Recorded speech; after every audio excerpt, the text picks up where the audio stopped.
I was told humans like tails. I think I like the Vulpine attached to it more. The transport shuttle Marigold's rest dropped out of orbit over Sorellin with a shudder that Marcus Hale had long since stopped noticing. 12 years of frontier cargo runs did that to a man, turned the violence of atmospheric entry into background noise, something to be endured rather than feared, like bad coffee or long silences. What he did notice, pressing his forehead to the viewport, was the colony itself. Sorellin was not what he'd expected. The colonial briefing packet had described it in the flat, bureaucratic language of the Frontier Development Office. Minor Vulpine settlement, population 4,200, primary export, mineral processing, notable infrastructure deficiencies in atmospheric transport. What the packet hadn't captured was the way the settlement curled into the valley like something grown rather than built. Terrace dwellings the color of sun-baked clay stacked along the hillsides, connected by a lattice of rope bridges and covered walkways that swayed gently in the thin mountain wind. Copper-domed archive towers caught the amber light of Sorellin's small sun and threw it back in long, warm streaks across the valley floor. It looked, Marcus thought, like a place that had decided a long time ago it didn't need to impress anyone, and was all the more impressive for it. "You're staring," said the shuttle's pilot, a weathered Vulpine man named Corvin with iron-gray fur and a voice like gravel drag over stone. "Everyone stares the first time. Wait until you see it at dusk. The whole valley goes gold. Didn't expect it to be this." Marcus searched for the word. "Alive. 400 years old, give or take. Older than most human colonies you've probably worked." Corvin brought the shuttle down through a bank of thin cloud, revealing the landing terrace, a wide stone plaza ringed by low buildings and a scatter of waiting figures. "You're here for the transport system? Atmospheric processors. Word is your intake valves have been failing for going on 6 months, and the last 3 contractors your development office hired couldn't get past the diagnostic stage." Corvin made a low sound that might have been a laugh. "They didn't have the patience for it. Vulpine engineering isn't built the way yours is. Everything here has a reason, even when the reason isn't obvious. You go pulling out components you don't understand, you'll break something that took a century to get right." Marcus filed that away.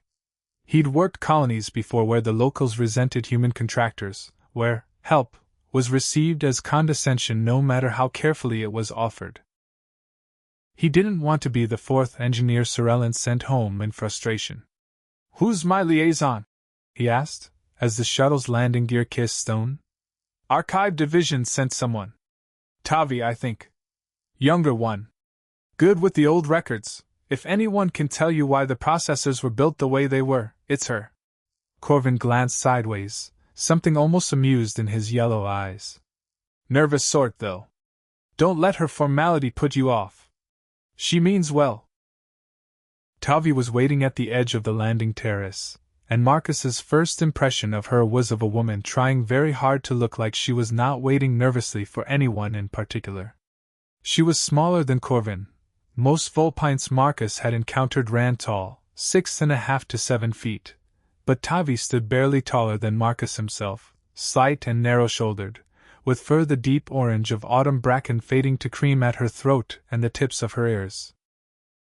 Her eyes were a startling amber, wide and alert, and they fixed on him the moment he stepped off the shuttle ramp with an intensity that made him feel, for one disoriented second, like a rare document she was cataloging.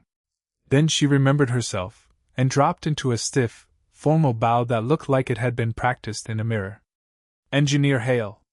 Welcome to Sorellin. I am Tavi, 3rd archivist of the Sorellin Historical Registry, and I have been assigned as your cultural liaison for the duration of your contract." The words came out fast and rehearsed, like a recitation.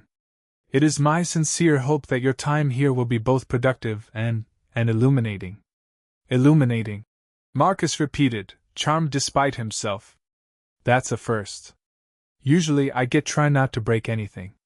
Tavi's ears flattened slightly, and color, or the fur equivalent of it, a faint darkening along her cheeks, rose beneath her orange coat.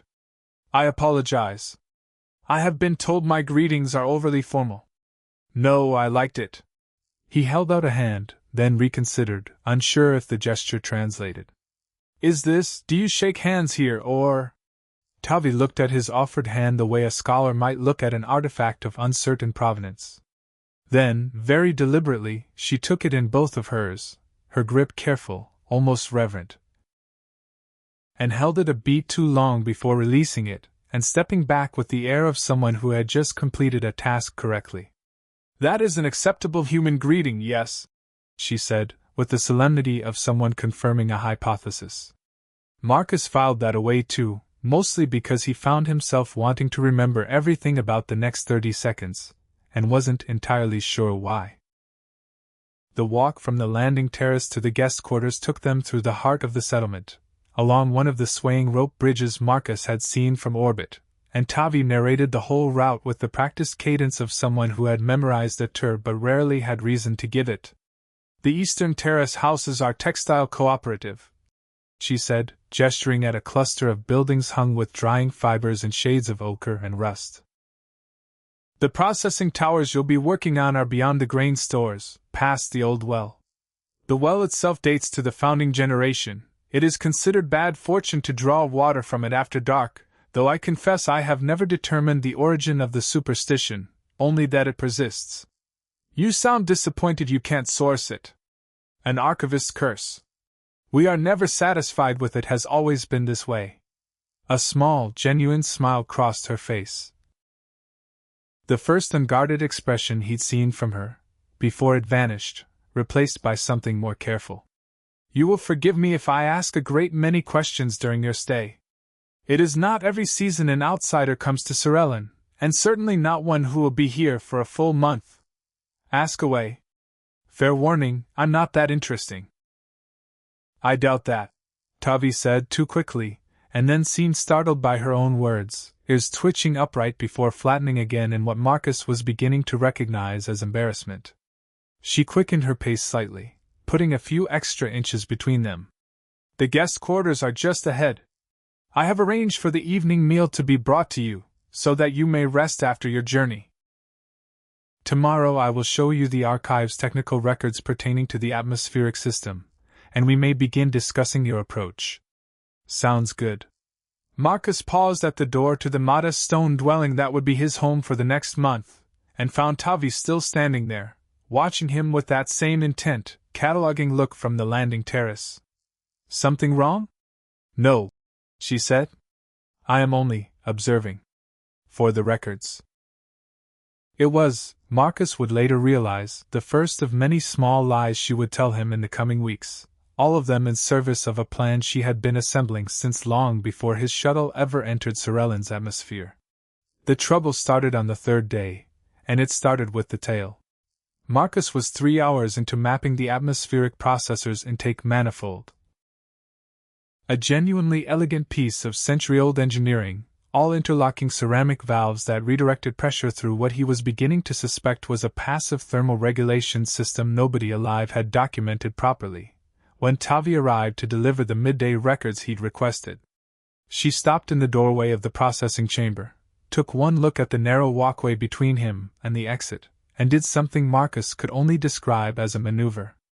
Her tail, full and lush, nearly as long as she was tall, swept low and deliberate across the stone floor directly in his path, a slow arc that ended with the tip curling almost, but not quite, around his boot. Marcus looked down at it. Then at her. Tavi was watching him with an expression of intense, barely contained anticipation, as though she had just executed something significant, and was waiting for him to react accordingly. Sorry, he said, stepping carefully around the tail, unsure what else to do with it. Was I in your way? Something flickered across her face, confusion, quickly smoothed over. Not at all. I brought the maintenance ledgers you requested. She held out a data slate, her posture very straight, her tail curling back around her ankles with what looked like deliberate composure. Thanks. He took the slate, glanced at her. You okay? You're standing kind of stiff. I am fine, Tavi said, in the tone of someone who was, In fact, not fine, and set the topic firmly aside by launching into an unprompted and extremely detailed history of the intake manifold's original construction, which took up the next 20 minutes and which Marcus found, to his mild surprise, genuinely fascinating. She was sharp. That was the thing that struck him most, once he got past the strange formality of their first meeting. Tavi's mind moved in quick, precise leaps when she talked about history, cross-referencing colonial founding documents with engineering diagrams with half-forgotten oral traditions, assembling a picture of why things were built the way they were that no diagnostic skin could have given him. When she talked about the archive, she came alive in a way that had nothing rehearsed about it at all. It was only when the conversation turned personal.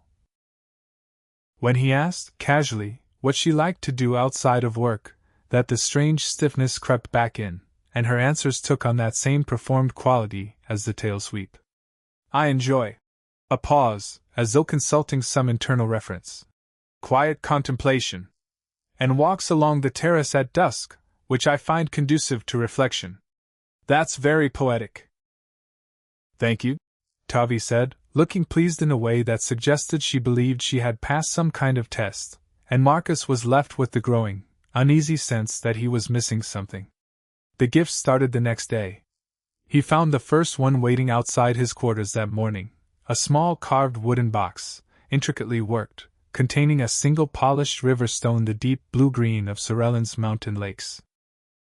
Tavi arrived 20 minutes later to walk him to the processing towers and found him standing in the doorway with the box in his hands, looking baffled. You found it, she said, with poorly concealed satisfaction. This is very nice. Is it customary? A welcome gift, or? It is a ceremonial offering stone, Tavi said, with the careful gravity of someone reciting from a text. Traditionally given to signify. She hesitated fractionally. Regard. High regard. Marcus turned the stone over in his fingers. It really was beautiful, smooth and cool, veined with darker mineral streaks. This seems like a big deal. I don't want to take something that's supposed to be significant if I don't understand the custom well enough to reciprocate properly. You need not reciprocate, Tavi said a little too fast. It is simply appropriate, given the circumstances. What circumstances? Your presence on Sorellin, she said, which was not, Marcus was fairly sure, actually an answer, but he let it go, because pressing clearly made her more uncomfortable, and he had a decade of experience with skittish colonial liaisons who softened once you stopped pushing.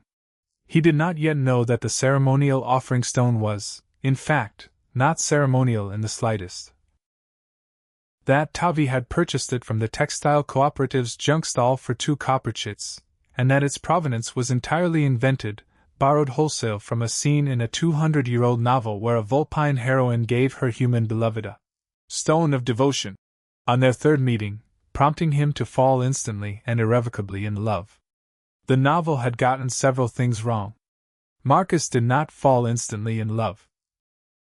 He did, however, keep the stone on his nightstand for the rest of his stay, which Tavi would have found deeply significant, had she known. By the end of the first week, Marcus had received 4 gifts: the stone, a small woven charm of uncertain purpose, a jar of preserved mountain berries, and, memorably, a single ornamental feather that Tavi presented to him with such solemnity that he'd assumed it must carry some serious meaning, and had thanked her with equal solemnity, only to catch her looking faintly disappointed by his composed reaction. He'd also begun to notice the staring. It happened during their afternoon sessions in the archive, when Tavi walked him through old survey records and construction logs. She would be mid-sentence, explaining some detail of the original colonial engineer's notation system, and then simply stop talking and look at him. Not glance. Look. A long, unbroken, faintly challenging stare that she held for several uncomfortable seconds before seeming to catch herself and returning abruptly to the records, ears pinned back, as though she'd been caught at something. The first time it happened, Marcus assumed he had something on his face. The second time, he wondered if it was some kind of test of patience. By the fourth time, he developed a theory, and being a polite man who did not want to offend his hosts, he began, cautiously, deliberately, staring back. This seemed to please Tavi enormously, though she covered it with a fluster of paperwork shuffling that fooled no one. Is staring a Vulpine thing? He finally asked, on day 9, after a full 30 seconds of unbroken eye contact that had left them both slightly out of breath and Tavi's tail swishing with what he was starting to recognize as agitation, or possibly excitement, or possibly, he genuinely could not tell, both. It can be, Tavi said carefully. In certain contexts. What context is this? The archival context, she said, and picked up an unrelated ledger with the air of a woman fleeing a burning building. Marcus let her go, but that night, alone in his quarters with the growing collection of gifts arranged on his shelf like museum pieces, he found himself thinking about Amber Eyes holding his own without blinking, and wondering, not for the first time, what exactly he'd wandered into. He was, at this point, entirely willing to believe this was simply how Vulpine courtesy worked, an elaborate, ritualized hospitality he didn't yet have the cultural fluency to parse. He liked Tavi. He liked her sharp mind and her nervous formality, and the way her whole face changed when she talked about something she loved. If accepting stones and staring competitions was the price of getting to spend his afternoons in her company, he was, he reflected, getting the better end of the bargain. What he did not yet know was that Tavi was equally lost. Not in the customs of her own people, which she knew intimately, but in a fictional version of his, assembled from sources with absolutely no idea what they were talking about. It was the tea that finally cracked something open. Sorellin's guest quarters came equipped with a small kitchen alcove, and Tavi had taken to bringing a shared pot of mountain herb tea to their evening review sessions. Ostensibly so they could go over the day's diagnostic findings together, though the sessions had, by the second week, stretched well past any reasonable need for technical discussion into something closer to simply enjoying each other's company under the guise of professional necessity. On the 12th evening, Tavi poured 2 cups with unusual ceremony, presented one to Marcus with both hands, and then sat across from him and watched him drink with an expression of such intense, expectant focus that he nearly choked. "Everything okay?" he asked, once he'd recovered. "You drank it," Tavi said, in the hushed tone of someone confirming a momentous occasion. "It's tea. It's good tea." "Yes," she agreed, and then, apparently unable to help herself, added, "We have now shared a warm beverage." "We have," Marcus agreed slowly, watching her face for clues and finding none that made sense. "Is that significant?" Tavi's ears did something complicated, half rising in hope, half flattening in sudden panic, as though she'd said too much, and she busied herself refilling a cup that did not need refilling. "In certain traditions," she said, "the sharing of a warm beverage between 2 people is considered." She stopped herself, visibly, mid-sentence. "Considered what?" "Pleasant," Tavi finished weakly. "It is considered pleasant." Marcus set down his cup. He had, over the past 2 weeks, developed a working theory that something specific was going on beneath Tavi's careful, formal, occasionally bizarre behavior, the tail sweeps, the gifts, the staring, and now this.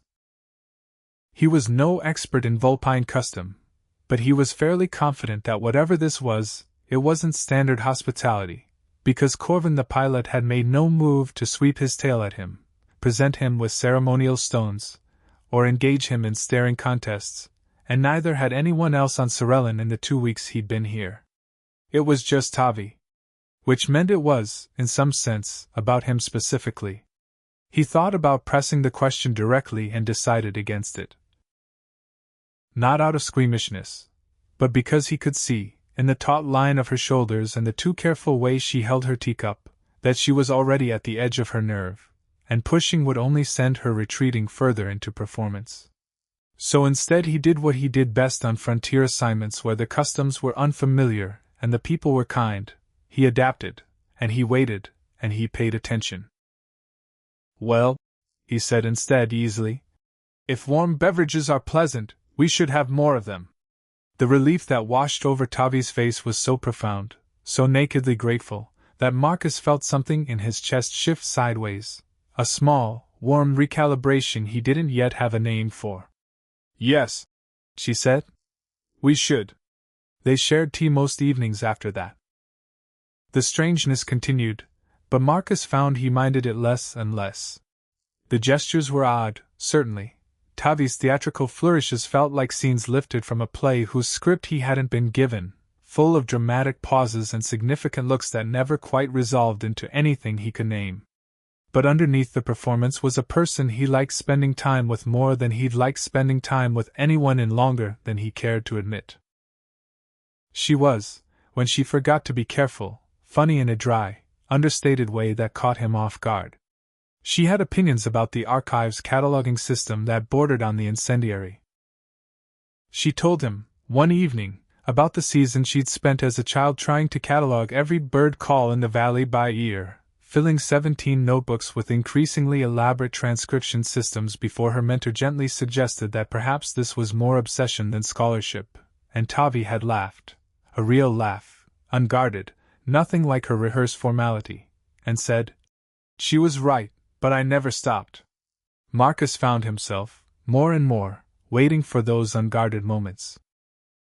Collecting them, the way he'd once collected old maps, quietly, privately, without quite admitting to himself why. It was on day 16, repairing a stubborn valve seal in the processing tower's lower chamber, that he found the books. He hadn't meant to go looking. That was the truth he'd tell himself later, and it was mostly true. The valve access panel was behind Tavi's small work desk in the archive's lower annex, and in reaching to move a stack of what he assumed were reference ledgers out of his way, the stack had slid, and half a dozen slim, worn volumes had spilled across the floor. He knelt to gather them, and stopped. The covers were old, genuinely old, cracked leather and faded ink, nothing like the crisp technical ledgers Tavi usually handed him. The titles, in careful Vulpine script beneath which someone had painstakingly added a rough human alphabet transliteration, read like the spines of a very particular kind of novel. The Starbound Heart. A Human's Devotion. Warmth Beyond the Void. He opened the nearest one, more out of reflex than intention, and found himself looking at a hand-copied illustration, crude, clearly reproduced from an even older original, of a Vulpine woman presenting a human man with an ornamental stone, beneath a caption that translated, roughly, to "a gift of the offering stone, that he might know the depth of her regard." Marcus went very still. He turned the page. Then another. A staring passage. "Among humans, it is said that the truest affection is proven not in words but in the unbroken gaze, for a human heart cannot lie to the eyes." A tail sweep, described in a scene of florid, breathless prose as the ancient gesture of claiming the path before her beloved, that he might know she had chosen to walk beside him. A tea ceremony. And when they had shared the warm cup between them, it was said among his people that their fates were entwined forever after. He sat back on his heels in the narrow archive stacks, holding a 200-year-old alien romance novel written by someone who had, by every indication in the text, never actually met a human being in their life, and felt something between a laugh and a wave of tenderness break loose in his chest all at once. It was Tavi. Of course it was Tavi. Every strange, theatrical, oddly formal gesture of the past 2 weeks, suddenly slotting into place with a clarity that made his throat tight. He was still sitting there, a small stack of banned romance novels in his lap, when he heard her footsteps on the stairs. Tavi froze in the doorway. For a long moment, neither of them said anything. Marcus watched the color drain from beneath her fur, watched her amber eyes go wide and then, with visible effort, flat and controlled, watched her tail, that expressive, betraying tail, curl tight and low around her legs in a posture that needed no translation at all. "Those are archival materials," she said, in a voice pitched several tones too even. "Historical curiosities. I catalog a great many things that hold no personal Tavi significance to me whatsoever. They are simply part of the collection. Tavi." He said it gently, and held up the volume open in his lap, the illustration of the offering stone plainly visible. "I found the stone." And the staring? And the tea? She didn't answer. Her ears had gone flat against her skull, and she was gripping the doorframe with a stillness that looked less like calm and more like a woman bracing for impact. How long? Marcus asked, as carefully as he knew how. Have you had these? The silence stretched. When Tavi finally spoke, her voice had lost all its careful formality, gone small and cracked in a way he'd never heard from her. Since before you arrived, she said. I saw your personnel record. 3 months before your contract was approved, the development office circulates them to the liaison division, in case anyone objects to a proposed assignment. I saw your photograph, and your service history, and I. She stopped. Pressed her lips together. I have never met a human before, Engineer Hale. None of us have, not in this generation. There was nothing in the official archive about how your people court one another, nothing reliable, nothing that wasn't a development office pamphlet about trade etiquette. But there were these. She gestured at the books scattered across the floor, and something in her face crumpled with a shame so raw it made Marcus's chest ache. Old novels. Banned, most of them, for being inaccurate and embarrassing to whoever first attempted contact with humans generations ago. I told myself I was reading them for research. I was not being honest with myself. Tavi. I wanted you to like me. She said all at once, the words tumbling out like something that had been damned for weeks and finally gave way. I saw your photograph and I thought, I do not know what I thought. That you seemed kind. That I wanted, foolishly, for the human assigned to our colony to be someone I. She shook her head sharply, as if trying to physically dislodge the sentence. It does not matter what I wanted. I spent 3 months studying nonsense written by people who never once spoke to an actual human being, and I have spent 2 weeks performing that nonsense at you like a fool, and you have been patient with me this entire time, which I now understand means you were only being polite, because no human enjoys being swept at with a tail or stared at over tea like some kind of Tavi. He said her name a third time, firm enough to cut through the spiral, and crossed the small room to kneel in front of her, the fallen novel still in his hand. Can I say something? She nodded, miserable, not meeting his eyes. I liked it, he said. Not because it made sense. God, none of it made sense. I spent 2 weeks convinced I was failing some test I didn't have the rules for. But I liked you doing it. I liked watching you work up the nerve for the tail thing, and then look at me like you just detonated a bomb. I like the stone, and I still don't know what it's actually for, and I don't care. He held up the book. This isn't the part 1 fell for, Tavi.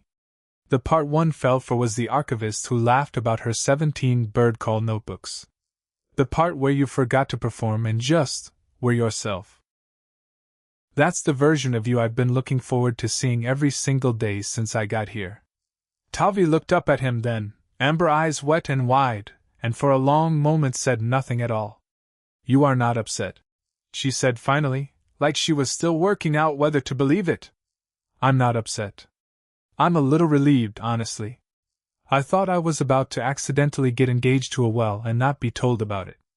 A wet, startled laugh broke out of her, the real one, the unguarded one. And she pressed the back of her hand to her mouth, as if she could take it back, and failed. There she is, Marcus said softly. They talked for a long time after that, sitting on the floor of the archive's lower annex among the scattered novels, the valve seal forgotten, the evening light slanting gold and long through the narrow window the way Corvin had promised it would at dusk.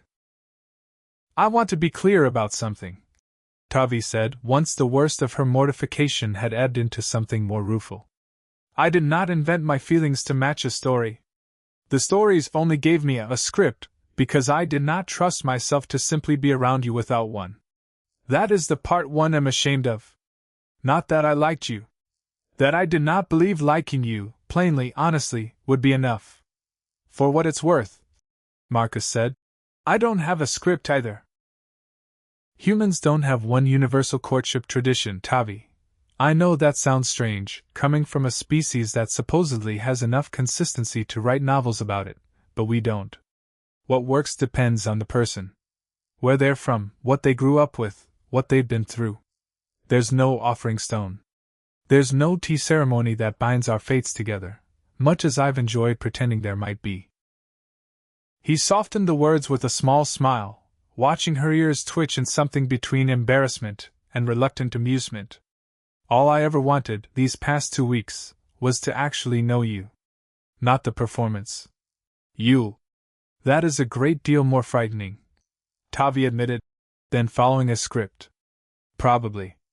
But I think you're better at it than you're giving yourself credit for. He nodded at the empty space beside her, and she moved to sit properly against the wall instead of frozen in the doorway, her tail unwinding slowly from around her legs. Tell me something true. Something you haven't rehearsed. Tavi was quiet for a moment, considering. I like the way you listen, she said finally, slowly, feeling out each word without a script to lean on. When I talk about the archive, about things that matter to almost no one else on this colony. You do not simply tolerate it. You ask questions? Real ones? No one has done that since my mentor retired. A pause. And I like your hands? Which is a strange thing to say, and I do not know if it translates, but you have a scar across your left knuckle that I have wondered about every day since you arrived, and I have never once had the courage to simply ask. Marcus turned his hand over, showing the old white line across the second knuckle. Cargo hook on a run gone bad in my second year flying. Nearly lost the finger. I didn't, so now it's just a scar and a story. I would like to hear the story, Tavi said. The real one. Not the version that would impress me. Deal, Marcus said. If you tell me what the tea ceremony is actually supposed to mean. The real Vulpine one, not the novel. Tavi's ears rose, something shy and pleased flickering across her face. It means, she said, that you trust the person pouring it not to waste your time. It is a small thing. Ordinary, mostly. Colleagues share it. Friends share it. A pause, her voice dropping, careful and honest in a way that cost her something to say. But it is also, sometimes, how two people who are interested in each other create an excuse to sit together at the end of a long day, without having to say so directly. I think, Marcus said, I like the real version better. So do I, said Tavi, now that I have said it aloud. Something shifted after the archive, though it wasn't the dramatic turn either of them might have expected. There was no grand declaration, no sudden collapse of the careful distance they'd kept. Instead, the change was quieter, and in its quietness, more real than anything the novels under Tavi's desk had ever promised. She stopped performing. That was the first thing Marcus noticed. The tail sweeps vanished, replaced by an actual tail, expressive and unguarded, that swished with real irritation when the maintenance ledgers contradicted themselves, or curled contentedly around her own feet when she was absorbed in a problem, or, once, brushed lightly, and entirely without ceremony against Marcus's ankle while they sat together reviewing the day's diagnostics. A gesture so small and unconsidered that she didn't even seem to notice she'd done it. He noticed. He noticed everything, these days. The way she chewed the end of her stylus when frustrated, the way her ears tracked sound before her head turned, the low, satisfied hum she made when a piece of old engineering finally made sense to her. Small things. Real things. He found he wanted to know all of them. The staring, too, changed shape. It still happened, more, if anything, not less, but it lost its rehearsed, dramatic quality and became something else. An easy, comfortable habit of simply looking at each other across the worktable, unhurried, unafraid, the kind of attention that didn't need to announce itself as significant because it simply was. You're doing the thing again, Marcus said one evening, halfway through his third week, catching her mid-look over a shared pot of tea that had become, by unspoken agreement, a nightly fixture rather than an occasional novelty. I know, Tavi said without looking away, which was new too. The old Tavi would have flinched and buried herself in paperwork. This Tavi simply smiled, slow and unguarded, and let the silence sit between them, warm rather than tense. I am allowed to like looking at you. You told me so yourself. No script required. Fair point. I have found, she added, tilting her head, that I like the honest version of this a great deal more than the one from the books. It is less dramatic. But it does not make my chest hurt with the effort of performing it, and I find I would rather feel this. She gestured vaguely at the space between them, the tea, the lamplight, the quiet. Then feel impressive. For the record, Marcus said, you're plenty impressive without trying. That, Tavi said, is a much better line than anything in the novels. And reached across the table to rest her hand briefly against his.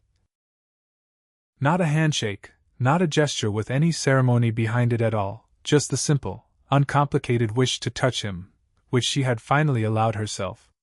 The work on the atmospheric processors progressed steadily through the third week, in no small part because Tavi's archival knowledge, once freed from the burden of performance, proved genuinely indispensable. She dug up century-old engineering correspondence that explained the manifold's strange thermal logic, cross-referenced it against colonial climate records, and helped Marcus understand not just what the original engineers had built but why, a distinction that mattered enormously when it came to repairing something without breaking the delicate, deliberate design underneath. Your predecessors, she told him, poring over a set of century-old schematics spread across the archive's main table. Assumed the manifold's asymmetry was an error. It is not. Look. She traced a line of the old engineer's handwriting with one claw-tipped finger. He explains it here. The valley's wind patterns shift seasonally, and the manifold was built to compensate without needing active recalibration. It is not broken. It has simply drifted out of alignment with the season, the way it does every year, and it needs a hand to nudge it back, not a redesign. Marcus looked at her, really looked, the way he'd been doing more and more, and felt something settle into place that had nothing to do with valves or manifolds at all. You could have told me that on day one, he said, and saved me 2 weeks of very confused diagnostics. I could have, Tavi agreed, entirely unrepentant. But then I would have had considerably less time to spend with you. And the honesty of it, plain and unguarded and utterly without performance, made him laugh out loud, delighted, and reach for her hand across the schematics without a second thought. She let him take it. Neither of them mentioned the significance of the gesture, because for the first time since he'd arrived on Sorellin, it didn't need announcing. It simply was what it was. Two people, choosing each other, quietly, in the ordinary middle of an ordinary evening, with no ancient text to explain what it meant. It happened on an unremarkable Tuesday, in the most unremarkable way imaginable, which was, in hindsight, exactly the kind of thing Tavi would have said was typical of real life refusing to follow a script. They were in the Eastern Terrace Market, 3 weeks into Marcus's contract, buying provisions for what had become their regular evening meal together. No longer disguised as a working dinner, though either of them had said so aloud, because they had discovered they preferred letting things be understood rather than declared. The market was crowded with the midweek trading rush, colony residents moving between stalls, and Tavi, mid-sentence about a particularly stubborn dye-fixing technique the textile cooperative had been struggling with, reached out without looking to steady herself against the jostling crowd. And her tail, swinging loose and unguarded behind her, swept low and wide across Marcus's path in precisely the gesture she had once staged so carefully, so deliberately, in the processing chamber weeks before. Except this time it was an accident. This time it happened because the crowd had shoved her sideways and she'd simply overcorrected, her tail catching momentum it hadn't meant to have, curling instinctively, the way it always curled around things she cared about, directly around his ankle. And this time, an elderly Vulpine woman selling dried herbs 3 stalls down let out a gasp that carried across the entire market square, followed by a ripple of murmuring that spread outward with startling speed. What? Marcus said, watching Tavi's face go from confused to horrified in the space of 2 seconds. Just happened? Oh no, Tavi said, very quietly, staring down at her own tail as though it had betrayed her. Oh no. Tavi. That was not, I did not mean. She unwound her tail from his ankle so fast it nearly knocked over a basket of root vegetables, and turned to find half the market square looking at them with expressions ranging from delighted surprise to open, unabashed curiosity. The herb seller had already abandoned her stall entirely and was hurrying toward them with the particular urgency of a woman eager to be the first to spread very good gossip. This is bad. This is very bad. Someone want to explain what this is before it gets worse. The tail claiming, Tavi said, her voice climbing towards something close to panic. It is the opening gesture of the Vulpine bonding ceremony. When a tail wraps deliberately around the ankle of a chosen partner, in public, before witnesses, it is understood as the first formal stage of a binding. It announces to the community that a bond has been proposed and, if unopposed, accepted. Marcus looked down at his own ankle, then back at Tavi's stricken face, then at the small but rapidly growing crowd of Sorellin residents now watching them with unmistakable, delighted interest. It wasn't deliberate, he said slowly. You tripped. The crowd pushed you. I know that. You know that. Tavi's ears were flat against her skull, her tail curled tight and miserable around her own legs. But intention is not part of the custom, Marcus. Only the gesture, performed in public, before witnesses, is required. The colony does not know it was an accident. The colony believes. She made a small, strangled sound.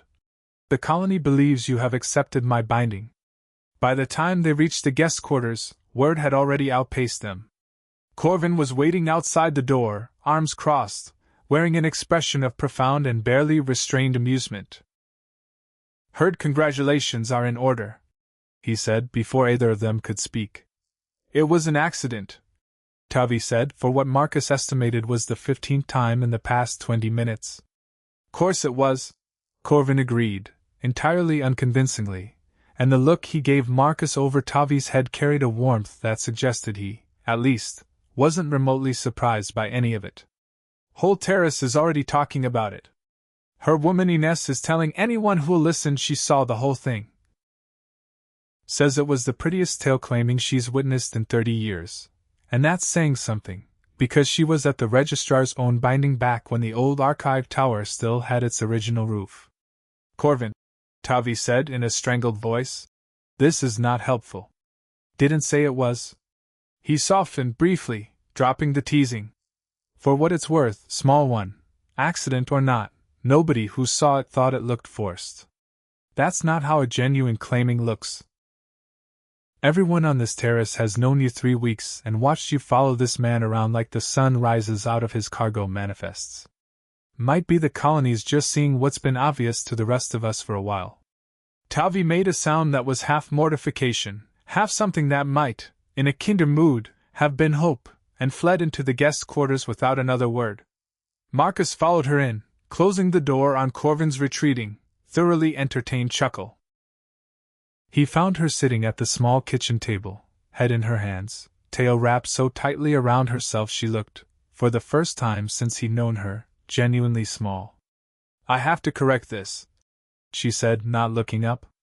Tomorrow, at the earliest opportunity, I will go to the registrar and explain the circumstances. It was an accident. There was no intention behind it, and it would be dishonest, it would be wrong, to allow the colony to believe otherwise simply because. Her voice cracked slightly.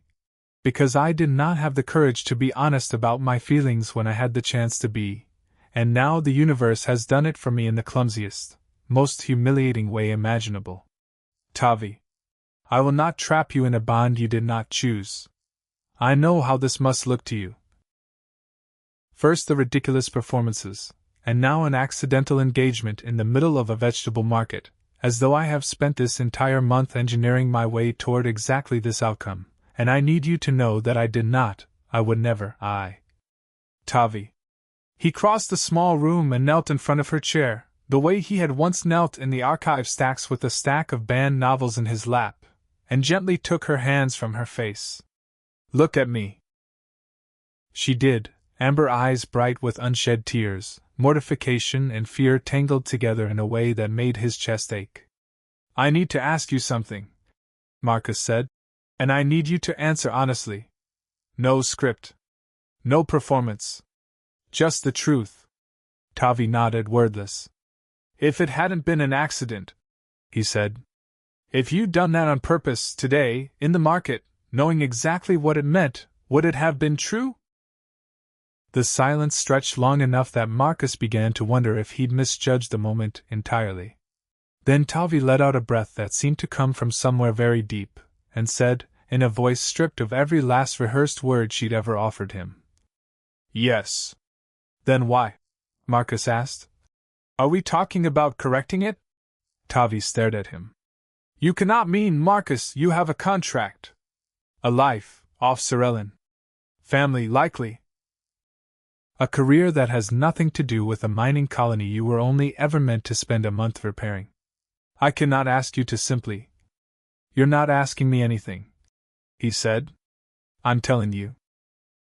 I've spent 3 weeks watching you work up the nerve to be honest with me, one accidental tea ceremony at a time, and I've spent every one of those 3 weeks falling for you a little further, and I wasn't going to say anything yet because I didn't want to rush something that was clearly terrifying for you to even approach. But we're past that now, aren't we? The whole colony's already decided for us. That is not the same as you deciding, Tavi said, though her voice had lost its edge of panic, gone instead uncertain and hopeful in a way that undid him. I do not want you here because an accident in a market square left you no graceful way to refuse. I want you here because you chose it. Freely. With every option in front of you, including the option to walk away and let me correct the misunderstanding with no shame attached to either of us. Marcus considered that. Really considered it, because he understood, watching her, that this was the moment that actually mattered. Not the tale. Not the crowd. Not the delighted gossip already spreading across the terrace. This. Then let me say it properly, he said. Since apparently the universe skipped ahead of me. He took both her hands in his, the way she had once taken his on the landing terrace, careful and deliberate. Tavi. I came to Sorellin to fix a valve system. I did not expect to find someone who'd spend 3 months studying bad novels just to work up the courage to be near me, and I definitely didn't expect that same someone to turn out to be the sharpest, funniest, most quietly brave person I've met in years, once she stopped performing long enough to let me see her. I don't want to correct this. I want to choose it. On purpose. In front of whoever needs to see it, so there's no more confusion about what it means. Tavi's breath caught. You are certain? I've had 3 weeks to be certain. I just didn't have a market square and an audience to make it official. A small, crooked smile.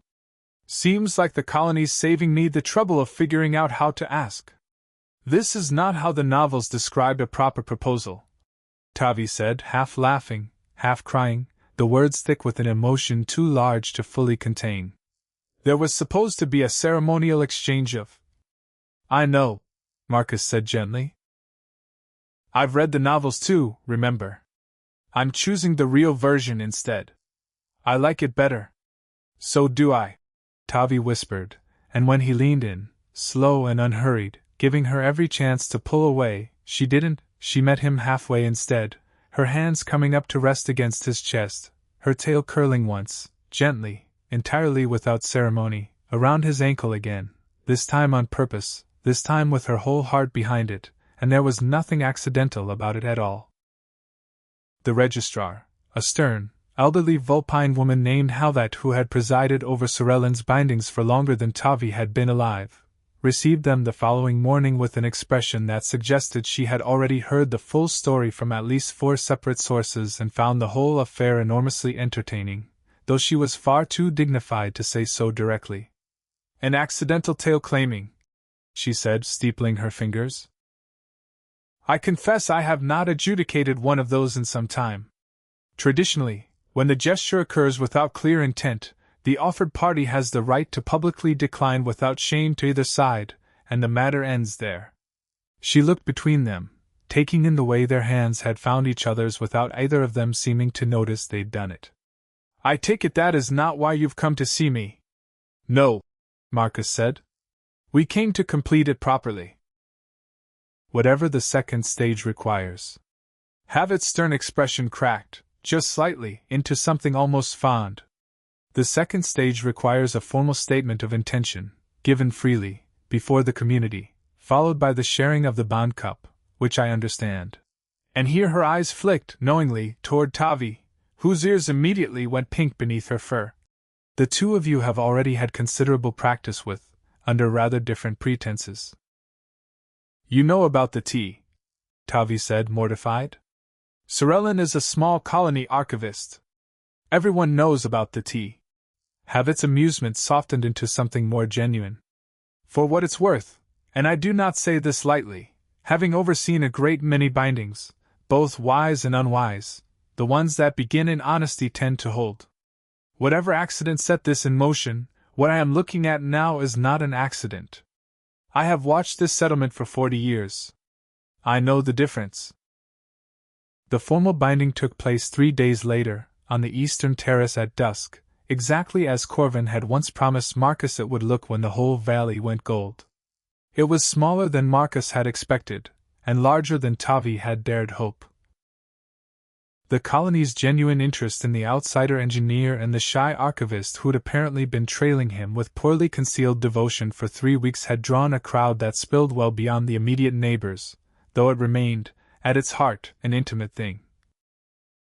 Halvet presiding, Corvin standing at Marcus's shoulder with unconcealed pride, the herb celery nest positioned at the very front with the satisfied air of a woman who had, after all, correctly predicted this outcome to anyone who would listen. Tavi's statement of intention, when it came, held nothing rehearsed in it at all. I have spent this last month trying to become someone I thought a human might want, she said, her voice steady despite the crowd, her eyes never leaving Marcus's face. I studied old stories, performed gestures I did not understand, and made a considerable fool of myself in the process, all because I was afraid the truth of who I actually am would not be enough. I was wrong. He never wanted the performance. He wanted the archivist who talks too long about old engineering, who has never met a stranger she didn't want to interrogate about their life story, who is, by her own admission, entirely too fond of birds. He wanted me. And so, freely, without any script but my own heart, I offer him the second stage of this bond, and I ask him to accept it, not because an accident in a market square left either of us no other choice, but because I choose him. Plainly. Completely. On purpose. Marcus, when it came his turn, kept it simpler. I came here to fix a valve system, he said, and the crowd laughed, warm and easy. I'm leaving with considerably more than I expected, and I wouldn't trade a single strange, theatrical, completely bewildering moment of the last month for anything. Tavi, you spent 3 weeks trying to be someone from a 200-year-old novel, and every single time you forgot the script and just let me see you, I fell a little further. So, no more scripts. Just you, and whatever we figure out together from here. I accept this bond. On purpose. Completely. The bond cup, when Halvet presented it, was a simple thing. A wide, shallow ceramic bowl filled with the same mountain herb tea Tavi had been quietly, nervously pouring for him every evening for 3 weeks, and when they shared it, hands overlapping around its rim, there was no need for either of them to wonder what it meant. They already knew. They had known for days. The ceremony was only Sorellin catching up to a truth the two of them had built, slowly and honestly, one unguarded evening at a time. Marcus's contract, in the end, ran considerably longer than a month.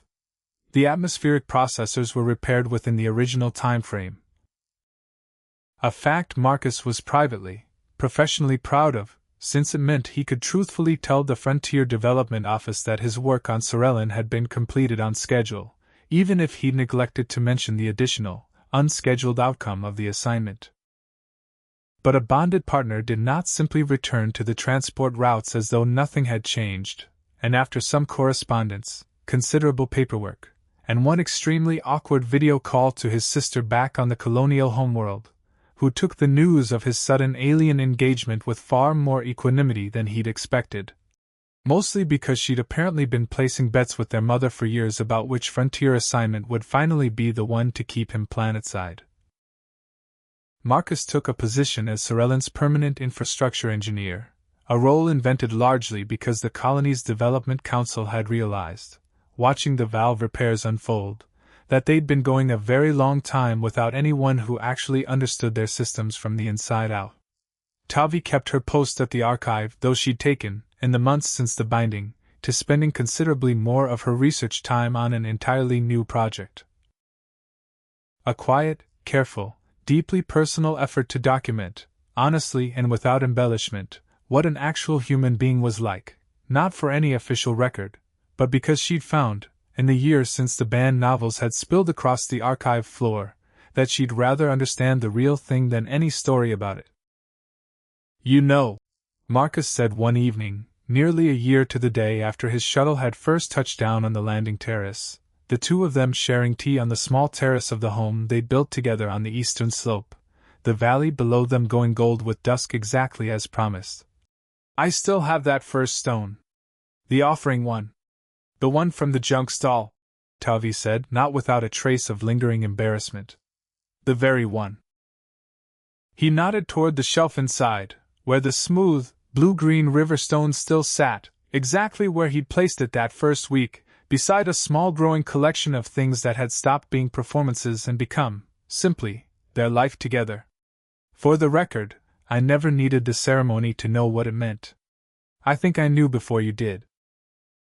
"That," Tavi said, leaning her head against his shoulder, her tail curling around his ankle with the easy, unremarkable comfort of something that no longer needed to announce itself, "does not surprise me in the least. You were always better at seeing past the performance than I gave you credit for. I just liked what was underneath it," Marcus said. "Still do."